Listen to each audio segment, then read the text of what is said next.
तर आता हे जे ऑपरेशन आहे ज्याच्यामध्ये मी दाखवलं की हे मोतीबिंदू आहे हे काढलं जाईल आणि मग आपण त्या ठिकाणी ही अशी एक आर्टिफिशियल लेन्स बसून देणार. आता ही जी लेन्स आहे त्याच्यामध्ये 3 जे प्रकार आहेत. सगळ्यात महत्त्वाचं म्हणजे आहे तो म्हणजे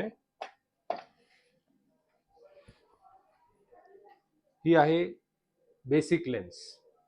ह्याच्यामध्ये कुठल्याही प्रकारचं लेन्समध्ये डिझाईन नसते आणि त्यामुळे ह्या पेशंटला आम्ही पहिल्यापासून सांगून ठेवतो की तुम्हाला ही लेन्स डोळ्याच्या आत बसून घेतली मोनोफोकल तर तुम्हाला लांबचं क्लिअर करून देऊ, पण जवळसाठी मात्र तुम्हाला चष्मा आयुष्यभर वापरावा लागणार आहे. त्याच्याशिवाय तुम्हाला बारीक सारीक गोष्टी दिसणार नाही.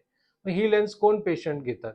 युजली आम्ही पेशंटला गाईड करू, त्यांचे जे मोजमाप घेतले जातात त्याच्या बेसिसवर की तुम्हाला मोनोफोकलच वापरलं पाहिजे का, का तुम्हाला बायफोकल, का तुम्हाला ट्रायफोकल, का तुम्हाला ईड ऑफ लेन्स. आता ही मोनोफोकल लेन्स आम्ही ज्यांचा मधुमेहामुळे डोळ्याच्या आतल्या पडद्याला खूप प्रॉब्लेम झालेला आहे, तर त्यांना रिपीट पडद्याचे ऑपरेशन करायचे असतात, अशा पेशंटना आम्ही मोनोफोकल लेन्स ही फार आवर्जून सांगतो. दुसरे आहेत जे ज्यांना डोळ्याच्या आतल्या पडद्याचे आजार आहेत, त्यांना काही कारणांमुळे डोळ्याच्या रेटिनामध्ये वेगवेगळे आजार असल्यामुळे त्यांना आम्हाला गॅरंटी देता येत नाही की तुम्ही खूप चांगली लेन्स घालून घेतला तर तुम्हाला दिसेल, पण मोतीबिंदू तर काढायचं असतं. त्या अशा पेशंटना आम्ही बेसिक लेन्स सांगतो.